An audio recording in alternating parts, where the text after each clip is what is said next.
अपनी जान हथेली पे रखकर शहादतें भी दी और उन्होंने पाकिस्तान को सेहतमंद पाकिस्तानी बनाए रखने में अपना किरदार अदा किया। लेकिन आज उनके जब बच्चों के मुंह से निवाले छीने जा रहे हैं तो मैं सख्त हैरान। आपको मालूम है कि हम यहाँ पे चेहरे क्रास पंजाब सभी लाहौर के मौजूद हैं और यहाँ पे पैरामेडिक्स, डॉक्टर, नर्सिस और हेल्थ प्रोफेशनल ने धरना दिया हुआ है पिछले 2 दिन से और अभी तक इनका चलने का फीस जो है हजारों की तादाद में बैठा हुआ है। यहाँ पे हमारे पास एक हेल्थ प्रोफेशनल मौजूद है, इनसे पूछते हैं कि इनके क्या मुतालबात है। जी अंकल जी बताएं, आप कहाँ से आए हैं? जी निशारा विरका से गुजरा। तो आपके क्या मुतालबात क्या है, क्यों आए लोग? हमारे मुतालबात तो हैं भाई, ये निजीकारी हो रही है, ये बहुत बुरी चीज है, ये ठेकेदारी है, ये निजाम सेहत के लिए ठीक नहीं।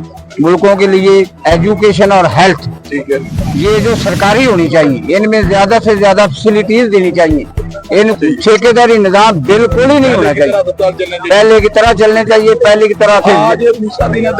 इंशाल्लाह दूसरा दिन है, हम जिम्मेदार होने के बावजूद भी अपने भाइयों के साथ हैं। जितनी देर 1 माह 1 साल भी ये रहेंगे तो हम इनके साथ रहेंगे। मतलब कि जब तक एक ही मुतालबा है। देखें जी, तमाम BHU RJC जो है वो ये हुकूमत जो है वो प्राइवेटाइज करने चले गई।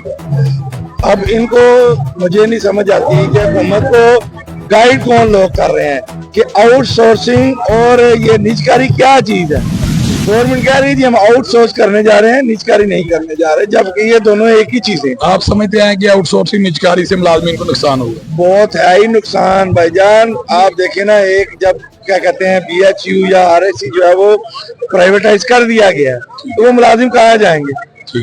यहाँ तक सुनने में है कई लोग हमारे बेचारे रहीम यार खान वाले जो काम करते हैं, जो रहीम यार खान का रहायशी था। आपके धरने को दूसरा दिन है जी जी। आप समझते हैं अभी ये धरना लंबा चलेगा? चलेगा, इंशाल्लाह चलेगा जी। आज भी लोग दूसरे शहरों से आ रहे हैं, काफले। तो अगर इंतजामिया कोई इंतकामी कार्रवाई करती है, कोई देखो जी कार्रवाई क्या करनी है? आधे से ज्यादा लोग तो पहले बेरोजगार होके बैठे। ठीक हो गया, मतलब BHU RSC वाले आधे से ज्यादा पहले बेरोजगार लोग तैयार हैं हर तरह के तैयार हैं तो इधर इंतकामी कार्रवाई के लिए। हमें तो परेशानी इस बात की हो रही है कि ये गवर्नमेंट अगर साल 2 साल के बाद जब वोट मांगने जाएगी तो क्या होगा? आप समझते हैं कि 3 लाख खानदान है। वज़ीर आला पंजाब से कोई अपील करनी चाहिए कि अपने फैसले पे नजरसानी करें? मैं तो कल से यही मुख्तलिफ चैनल्स पे ये कह के थक गया हूँ कि वज़ीर आला साहबा आप इस सूबे की बड़ी हैं, आपको गलत गाइड किया जा रहा है, आपको गलत गाइड किया जा रहा है। निजकारी और आउटसोर्सिंग के दरमियान फर्क ही नहीं बताया। नहीं ऐसा कुछ नहीं है। अभी गवर्नमेंट बेहिस है, बहुत ज्यादा बेहिस है और बेहिसी ऐसे है कि ये तो आदी हो चुकी है। इन्होंने बहुत बड़े बड़े धरने देख लिए हुए हैं, ये हमें भी पॉलिटिकल जमात समझ। ठीक है, जबकि हम वो लोग हैं। मुतालबा क्या है? मुतालबा जरा बताएंगे।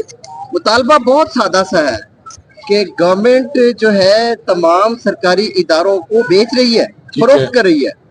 और इसको फरोख्त करने का मतलब क्या है? इसको फरोख्त करने का मतलब ये है कि अवामुन नास को सेहत की और तालीम की सहूलत से महरूम करना। जी बिस्मिल्लाहिर्रहमानिर्रहीम। जैसा कि आपको मालूम है कि आज हम मौजूद हैं चेहरे क्रास माह रोड लाहौर के दिल में और यहाँ पे जितने भी हेल्थ प्रोफेशनल्स हैं वो अपने मुतालबात के हक में धरना दिए बैठे हैं। आज इनके धरने को दूसरा दिन हो गया है। उनसे पूछते हैं कि मुजाहिरीन के क्या मुतालबात हैं और वो क्या चाहते हैं। जी शेख साहब बताएं, आपके क्या मुतालबात है, क्या चाहते हैं आप? हमारे मुतालबा जो है वो आपके सामने है, आपको डेली बयान कर रहे हैं। आज 2-3 दिन हो गए हम बैठे हुए यहाँ पर कि हमारे जो PHFMC के और IRMNCH के जो लोग हैं वो बेचारे बेरोजगार हो चुके हैं। 35-40 हजार रुपए उनकी तनख्वाह थी, वो अपने इससे भी महरूम हो चुके हैं और उनके बच्चे जो हैं वो बेचारे भूखे हैं। आप देखेंगे यहाँ पर कई लेडीज अपने बच्चों को भी साथ लेकर आई हुई। अब ये साथ हमारे ये ऐवान बैठा है, पंजाब असेंबली बैठी है, यहाँ के जो MNA MP जो हम लोग खुद मुंतखब करते हैं। आप ये अंदाजा लगाएं, उन्होंने अपनी 700% तनख्वाहें बढ़ा ली है। यानी अगर उनको 2 लाख तनख्वाह थी तो आज उनकी 8 लाख 9 लाख तनख्वाह है। अभी मुझे ये बताएं, वो 9 लाख वाले जो है ना वो तो बैठ के स्कूल में AC में गाड़ी में जाते हैं। जो बच्चा बंदा पैदल जा रहा है या जो लेडीज पैदल जाती है, जिसके पास कोई वो नहीं है, उसको उन्होंने जनाब जो है वो उसको 40-45 हजार लेने वाले को रोजगार से महरूम कर दिया है। आप समझते हैं धरना जारी है? जी धरना जारी रहेगा और सब तक रहेगा जब तक ये इसको वापस नहीं ले लेते। जी आप क्या